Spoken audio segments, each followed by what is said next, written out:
Listen carefully, because this might be the message that saves your life.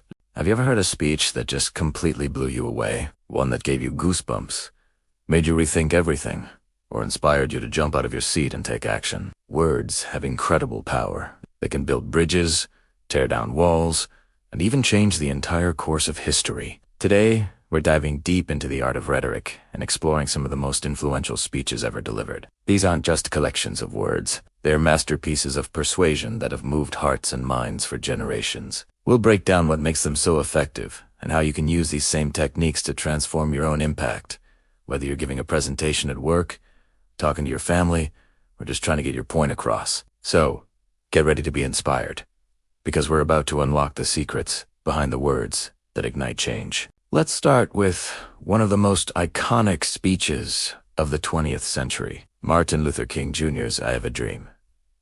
Delivered in 1963 during the March on Washington, this speech is a masterclass in emotional connection. Dr. King didn't just list facts and figures about inequality. He painted a vivid picture of a future rooted in freedom and justice. He used powerful rhetorical devices, like any further repetition of a phrase at the beginning of sentences. Think about it. I have a dream. I have a dream. I have a dream. ... double quotes that repetition builds momentum, like a drumbeat, driving the message deeper into the listener's soul. He also used metaphors, comparing the promise of freedom to a promissory note that America had defaulted on. This made a complex political issue instantly relatable. He wasn't just speaking to the minds of the people in the crowd. He was speaking directly to their hearts, tapping into shared values of faith, family, and the American dream. That's the first key to a powerful speech. Connect on an emotional level. Next, let's jump across the pond to Winston Churchill during World War II. In 1940, Britain was facing its darkest hour. The situation was dire, and people were terrified. Churchill had to rally a nation on the brink of collapse. His "We shall fight on the beaches" speech is a powerful example of how to inspire courage in the face of overwhelming odds. What was his secret? Unflinching resolve and powerful, simple language. He didn't sugarcoat the situation. He acknowledged the gravity of the potential invasion, but immediately followed it with a defiant declaration of resistance. We shall fight on the beaches. We shall fight on the landing grounds. We shall fight in the fields and in the streets. We shall fight in the hills. We shall never surrender. Notice the repetition again? It creates a sense of inevitable, unstoppable determination. He wasn't offering false hope. He was offering a path forward through sheer grit. The lesson here is that when stakes are high, clarity and conviction are your most powerful tools. A great leader doesn't just manage expectations. They forge resolve. Now, let's look at a different kind of persuasion. One that's less about rallying cries and more about a quiet revolution of the mind. I'm talking about Steve Jobs' 2005 Stanford commencement address. This speech is legendary in the tech world and beyond, and for good reason. Jobs didn't talk about products or profits. Instead, he shared 3 personal stories.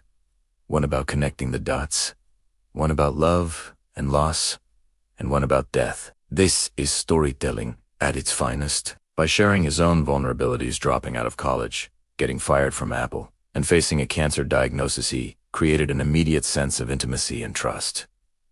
He wasn't a billionaire CEO on a stage. He was a human being sharing life lessons. His core message, stay hungry, stay foolish, wasn't a command, but an invitation. He used his personal journey to illustrate universal truths about passion, resilience, and living an authentic life. This teaches us that vulnerability can be a superpower. Sharing your own struggles and triumphs makes your message not just believable, but deeply resonant. Let's shift gears to a speech that literally helped to end the Cold War. In 1987, Ronald Reagan stood at the Brandenburg Gate in West Berlin and delivered a line that echoed around the world. Mr. Gorbachev, tear down this wall. It was a direct, bold, and theatrical challenge. The power of this speech lies in its perfect marriage of time, place, and message. The Berlin Wall was the physical embodiment of the Iron Curtain, a symbol of oppression. By standing in its shadow and issuing such a clear, simply demand, Reagan crystallized the hopes of millions. The language was intentionally dramatic. He wasn't just making a political request. He was creating a historic moment. This shows the importance of context and symbolism. A great speech doesn't exist in a vacuum. It leverages the environment and the moment to amplify its message. Finding the right symbol and delivering a clear, concise call to action can turn a simple speech into a world-changing event. It's about understanding the symbolic power of your words and your stage. Now, let's talk about a more recent example that has inspired a new generation. Malala Yousafzai's speech at the United Nations. After surviving a brutal attack by the Taliban for advocating for girls' education, she stood before world leaders, not with anger, but with incredible grace and determination. Her power came from her authenticity and her unwavering moral clarity. She famously said, "One child, one teacher, one book, and one pen can change the world." This simple, elegant sentence distills a complex global issue into an empowering and actionable idea. She spoke from personal experience, giving her words an authority that no politician could match. Her youth, combined with her old soul wisdom, created a stunning contrast. The key takeaway here is the power of a single, focused message. Malala didn't try to solve every world problem in one speech. She focused on her core mission: education, delivered that message with passion and conviction. Sometimes, the most powerful thing you can do is to simplify your message down to its purest, most essential form. So, what connects all these incredible speeches, whether it's Dr. King's dream, Churchill's defiance, Jobs' vulnerability, Reagan's challenge, or Malala's clarity? They all share a few core principles. First, they tap into universal human emotions: hope, fear, love, and the desire for freedom. They don't just present arguments. They tell stories that we can see ourselves in. Second, they use rhetorical devices, like repetition and metaphor, not just to sound smart, but to make their ideas more memorable and impactful. These tools are like the rhythm and melody that turn words into music. Third, the speaker's own conviction is palpable. They believe every single word they are saying, and that authenticity is contagious. You can't fake passion. Finally, they all issue a clear call to action, whether it's to dream, to fight, to live authentically, to tear down a wall, or to pick up a pen. They don't just inspire, they immovilize. So how can you apply this to your own life? You might not be addressing the United Nations, but the principles are the same. When you need to persuade someone, start by thinking about the story you want to tell.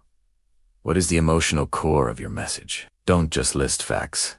Paint a picture. Connect with your audience by sharing a piece of yourself. Be authentic and vulnerable. Find that one clear, simple message that you want them to remember long after you've finished speaking. And finally, be clear about what you want them to do next. The power of persuasion isn't some magical gift reserved for a chosen few. It's a skill that can be learned and honed. By studying these masters of rhetoric, you can learn to unlock the power of your own voice and make a real impact on the world around you. Words can change the world, and your words matter. Thanks for watching. If you found this inspiring, don't forget to like this video and subscribe for more content on communication, leadership, and making an impact. Let me know in the comments which speech has had the biggest impact on your life. I'd love to hear about it. See you in the next one.